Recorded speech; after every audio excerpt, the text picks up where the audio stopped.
क्या हाल चाल है सबके। उम्मीद है सब खैरियत से होंगे, ठीक ठाक होंगे। आज हम आप लोगों के साथ बहुत ही मज़ेदार और बहुत ही क्विक शीर खुरमे की रेसिपी शेयर करने वाले हैं, जिसे पकाने में हमें सिर्फ 10 से 15 मिनट लगे हैं और बहुत ही मज़ेदार ईद की मुनासबत से ये स्वीट डिश तैयार होती है। तो चलिए देख लेते हैं कि हमने इसे किस तरह से रेडी किया है। सबसे पहले मैंने यहाँ पर एक पैन में 1 लीटर दूध लिया है और इसे मैं मीडियम टू हाई फ्लेम पर जो है वो बॉयल होने के लिए रख दूँगी। अभी इसमें बॉयल आने से पहले ही हमने इसमें तकरीबन 1 से 1.5 खाने का चम्मच चीनी ऐड की है। मैंने चीनी जो है थोड़ी ली है क्योंकि हमने इसमें कंडेंस मिल्क आगे शामिल करना है। आप देख लीजिएगा, अगर आपने वो नहीं डालना तो आप चीनी ज़्यादा कर सकते हैं। नेक्स्ट मैंने यहाँ पर 5 से 6 बादाम और 5 से 6 काजू थे, जिनको थोड़े से दूध में इस तरह से ग्राइंड करके एक पेस्ट बना लिया था, वो इसमें डाला है और अब हम इसे अच्छे से बॉईल होने के लिए रख देंगे। साथ साथ हमने चम्मच हिलाते रहना है।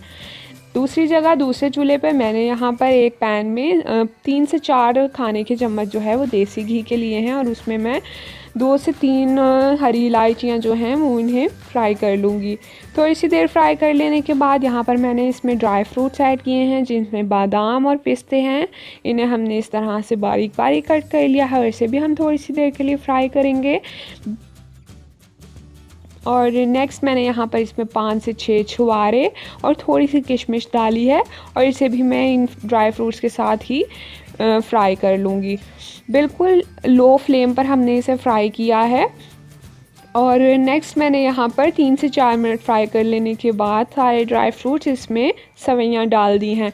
सवैयाँ भी हमने तकरीबन 3 से 4 मिनट जो है वो इसमें फ्राई कर लेनी है। बहुत ही मज़ेदार इसमें जो है वो देसी घी की खुशबू आ जाएगी। अगर आप देसी घी यूज़ नहीं कर रहे हैं तो आप कोई भी बटर जो नॉर्मल आप यूज़ करते हैं आप वो भी ले सकते हैं। और बिल्कुल लो फ्लेम पर इसे फ्राई किया है ताकि इनका कलर भी जो है वो चेंज ना हो। जब हमने 3 से 4 मिनट इन सारी चीज़ों को फ्राई कर लिया है, अब यहाँ पर मैंने इसमें जो दूध हम पहले उबालने के लिए रखा हुआ था वो गरम गरम इसमें शामिल कर दिया है और इसे हम अच्छे से मिक्स कर लेंगे। अब मैं इसे 3 से 4 मिनट के लिए इसी तरह ही पका लूँगी ताकि सवैयाँ जो हैं वो हमारी वो भी ठीक से कुक हो जाएं। और उसके बाद मैंने यहाँ पर इसमें 5 से 6 खाने के चम्मच कंडेंस मिल्क के शामिल किए हैं। आप अगर कंडेंस मिल्क शामिल नहीं कर रहे तो आप चीनी की क्वांटिटी बढ़ा सकते हैं, मगर इसमें कंडेंस मिल्क का जायका जो है वो मज़ीद थोड़ा सा अच्छा हो जाता है। तो आप देख लीजिएगा, कंडेंस मिल्क आप घर में भी तैयार कर सकते हैं, उसकी वीडियो आपसे शेयर की हुई है, लिंक नीचे डिस्क्रिप्शन बॉक्स में मिल जाएगा, आप चेक कर लीजिएगा। इसे भी हमने अच्छे से मिक्स कर लिया है और मज़ीद 1 से 2 मिनट के लिए इसे भी पकाया है और मज़ेदार शीर खुरमा जो है हमारा बिल्कुल तैयार है। इसे मैं बोल में निकाल लूँगी।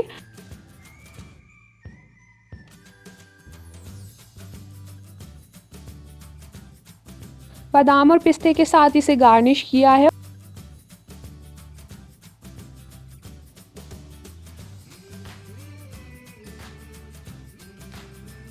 और अब मैं इसे पहले तो रूम टेम्परेचर पर ठंडा होने दूंगी और उसके बाद मैं इसे 4 से 5 घंटे के लिए जो है वो रेफ्रिजरेट करूंगी।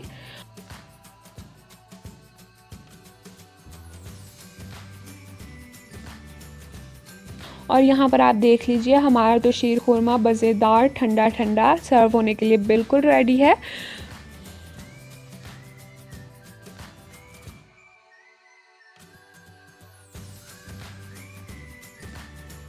बिल्कुल झटपट और टेस्ट में बहुत ही ज़बरदस्त तैयार हुआ है। तो आप भी ज़रूर बनाएं ईद पर और फिर हमें कमेंट करके बताएं कि आपका कैसा बना है। वीडियो पसंद आए हो तो लाइक शेयर एंड चैनल को सब्सक्राइब ज़रूर कर दीजिएगा। Thank you for watching the video guys. मिलते हैं आपसे नेक्स्ट वीडियो के साथ, नेक्स्ट अच्छी अच्छी रेसिपीज़ के साथ।